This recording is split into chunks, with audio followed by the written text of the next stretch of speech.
Bentrovati al meteo. La pressione atmosferica torna a diminuire, il mese di dicembre inizierà all'insegna del tempo stabile, anche se ben presto le condizioni meteo andranno guastandosi. Vediamo insieme il dettaglio.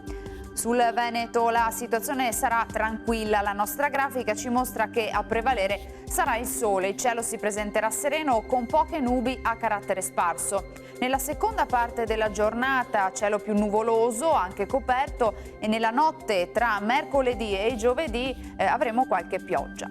Temperature minime sempre piuttosto fredde, intorno allo 0 o di poco sotto, massime sui 5-8 gradi. Ci spostiamo ora sul Friuli Venezia Giulia, anche in questo caso sarà soleggiato, dal pomeriggio però cielo via via più grigio e coperto, nella notte precipitazioni sparse. Temperature minime tra -1 e 6 gradi, massime sugli 8-11 gradi. Infine ci spostiamo sul Trentino Alto Adige, dove avremo poche novità, bel tempo soleggiato in giornata con qualche addensamento ma innocuo.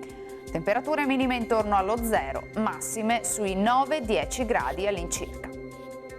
Dal meteo per ora è tutto, vi auguro come sempre un buon proseguimento in compagnia di Antenna 3.